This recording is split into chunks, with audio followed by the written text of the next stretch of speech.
Stāsts sauc Annas ekskursija, un šajā stāstā Anna brauc kopā ar savu meitu skolas ekskursijā. Anna pamodās, vēl pirms noskanēja modinātājs. Aizgājis virtuvi, uzlika vārīties olas, aizgājis vannas istabu, izmazgāja zobus, nenoskalojusi no lūpām pastas, paliekas ilgi skatījās spogulī. Bija jāmodina meita. Meita gulēja šņākuļodam, tievas iekaustīdzīja no lūpu kaptiņu nostiepās līdz spilvenam. Abroķīmija Annes kāpēc nodomāja. Nevarēja atcerēties, kur bija izlasījuši šo vārdu. Meitu nepamodinājusi, aizgāja atkal uz virtuvi, olas bija gatavas. Viņa apēda vienu olu, otru atstāja meitai, trešo ietina salvetē kopā ar 2 rupmaiņu sēlēm un ievīstīja maisiņā līdzņemšanai. Atminējās, ka vakar bija aizmirsus nopirkt margarīnu, bet meitai margarīnas negaršoja. Arī sviesnē ēda maizi tāpat pliku. Anna tur neko nevarēja darīt. Meita joprojām gulēja. Anna saniknojās, norāva segu, paskatījās uz čokurā saraušos ķermenīti, uzmācās žēlums, bet modināt vajadzēja. Meita alaži ēda ļoti lēni. Viņas gandrīz nokavēja. Visi jau bija sakāpuši autobusā. Audzinātājs stāvēja autobusu durvīs, ieraudzīja uz tuvojamies Annu ar meitu, pagriezās un apsēdās krēslā blakus šoferim. Anna sveicienu neatņēma. Anna pastūma meitu, lai tā kā priekšā, padeva nopakaļ somu, stāvēja un skatījās, kā meita iet pa šauro ejas ar sēdekļiem, meklējot apsēsties. Šoferis jau iedarbināja motoru, Anna sāka māt ar roku, bērni pa logiem vēroja viņu un smējās. Anna piepieši sajūtas, sirdī gluži kā smags akmens uzspiežs, turpretī galva viegli, kā iztukšot.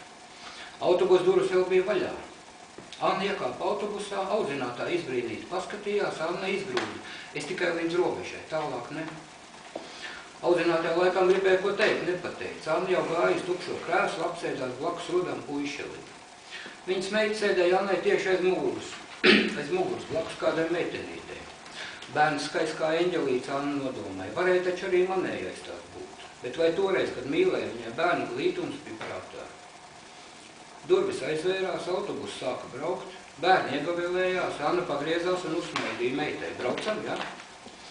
Meita neatbildēja, viņas blakus sēdētāji ieskurdzās. Rudais puišelis šeit bija neapmierināts ar zaudēto tukšo telpu blakus. Anna uzsmaidīja arī viņam, tad ar patiesu interesi sāka vērot ainavas logu. Viņa sen nebija izbraukusi no pilsētas.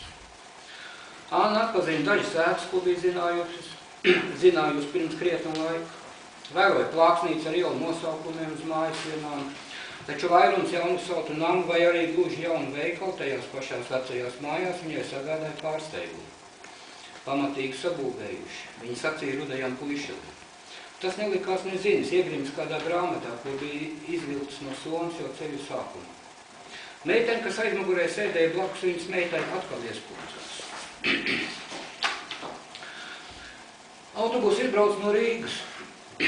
Anna atcerējās par šo pašu ceļu, kas gan tagad bija pārvērties līdz nepazīšanai, kādreiz bija braukusi ar velosipēdu uz vecākiem.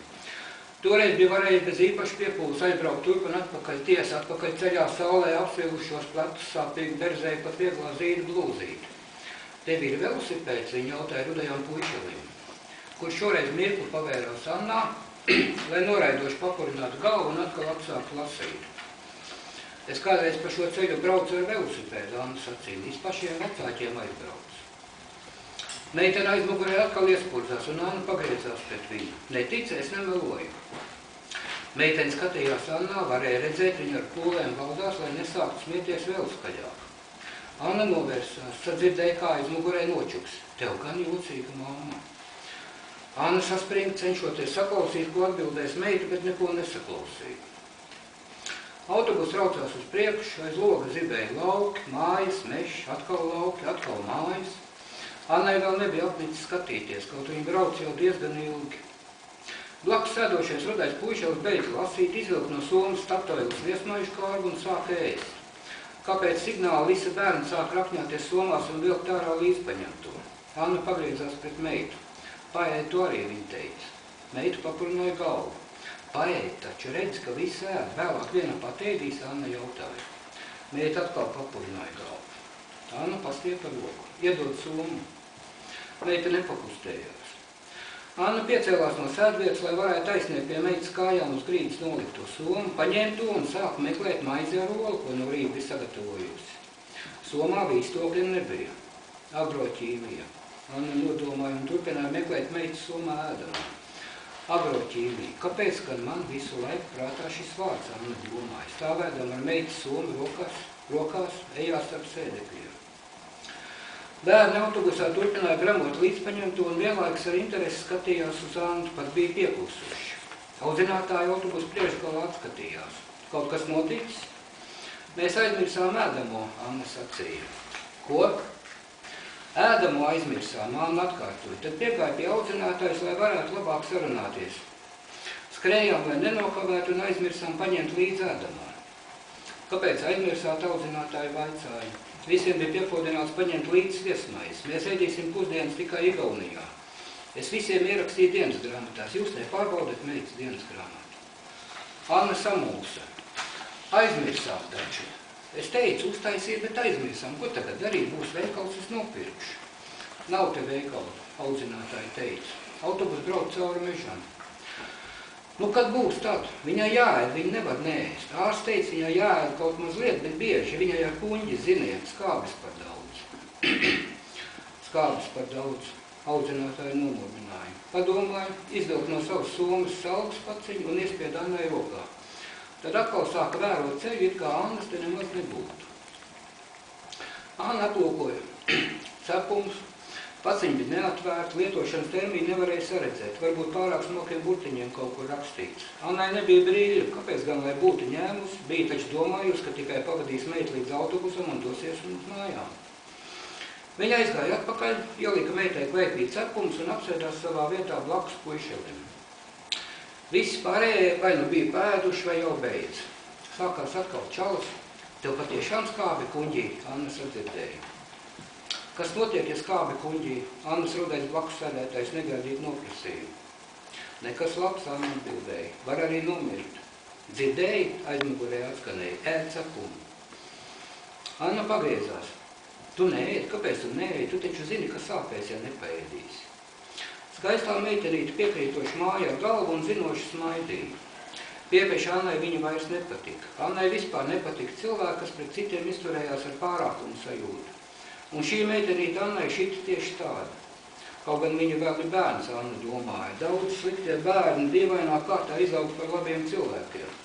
Bet tai pašā laikā ne visi labie bērni paliek tikpat labi, kad izaug. Viņi brauc tālāk, ceļš kādu laiku vijās gar jūru, un Anna vērās ūdenī, domādam par to, kas atrodas pašā jūras dziļumā, skatienam slēptajā dzelmē. Ak, tur varētu būt lietas, ko savu mūžu neviens nav redzējis un nekad neredzējis. Un tad atkal Annas prātā sāka urdīties un pārmāca domas par jūru tik dīvainais vārds – agroķīmija. Viņa papurnāja galvu, taču vārds neizgaisa. Man jāuzzina, kas tas ir, viņa nodomāja. Ja uzzināšu, tad tikšu no tā vaļā. Vieglāk atbrīvoties no tā, ko zini, jo tas vairs neliksies tik interesants. Grib 20 centīmus, pasaka man, kas ir agroķīmija, viņa teica rudajam puišelim. Saliktenis, tas atbildēja. Anna padomāja, ka gudrāk nav tikus, bet atbildēts bija. Viņa izvilka no maka un iedeva puišelim monētu un turpināja vērties jūrā, bet ceļš aizlocījās prom no jūras, un tad Anna atkal skatījās uz visu citu, kas slīdēja aiz loga. Kokiem, krūmiem, mājām, cilvēkiem, govīm. Viņa jutās labi, viņa bija priecīga, ka var tā braukt kaut kur, kādu laiku nedomājot, kas vēl jāizdara šodien, kas jāizdara rīt, ko taisīt vakariņās, ko meitai rīt vilkt mugurā. Bija cerējusi, ka uz pāris dienām, kamēr meita ekskursijā, viņa mājā pavadīs laiku, kā pašai iešausies prātā, vismaz atliks ikdienu uz kādu brīdi malā. Bet tik negaidīt sanāk citādi, varbūt pat vēl jaukāk. Dažreiz ir jāaizmirstas, tad atkal var dzīvot tālāk, viņa nodomāja. Autobus iebrauc benzīna tankā un apstājās. Uz 15 minūtēm viss drīkstēja izkāpt. Audzinātāji piekodināja vēlāk, nekur mežā nestāšoties, lai nedabūtu ērtis, kam vajag uz tualeti, viss jānokārto šeit. Bars bļaudams izgāzās pa autobusu durvīm. Tad izkāpa audzinātāji, šoferis bija izkāpis pats pirmais. Ej taču pačurāt, Anna sacīja meitai, dzirdēji, ko teica. Meita papurnāja galvu un skatījās ārā pa logu, kaut gan tur nebija nekā īpaši, ko redzēt. Nemaz, Anna jautāja. Meita atkal papurnāja galvu. Labi, iešu apskatīties. Anna teica, izkāp no autobusa un iegāja veikaliņā. Puse bērnu stāvēja rindā pie toaletes, pārējie drūzmējās barā pie kasas ar kolas pudelēm un čipsu pakā rokās. Daži gaidīja karstās sviestmaizes. Anna saskaitīja bērnus rindā pie kasas, paskatījās uz rindu pie toaletes, neko nopirkt, nepaspējas toaleti. Negribu, ka manis dēļ jāgaida, viņa nodomāja.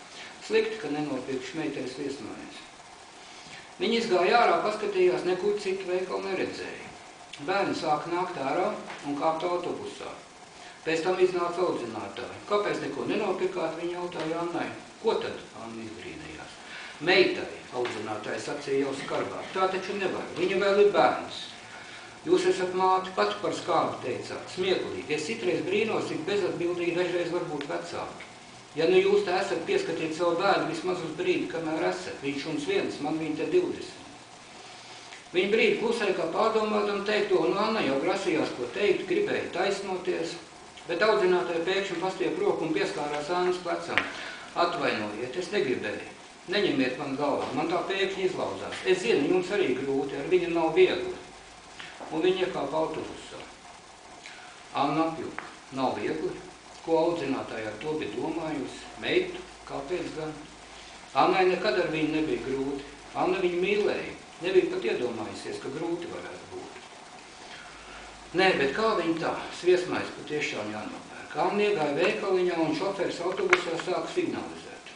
Pie kas vēl stāvēja bērnu trijotne.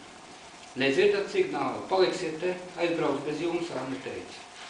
Taču neviens neskrējas autobusu, pamēdz nesamaksātos pirkumus uz letes. Neviens arī pretī nerunāja un nepaņirds, pat kārtīgi nepaskatījās. It kā Anna neko nebūtu teikusi, it kā Annas vispār te nebūtu. Autobusu signāls skanēja garāk un nepacietīgāk, bērni aizskrēja.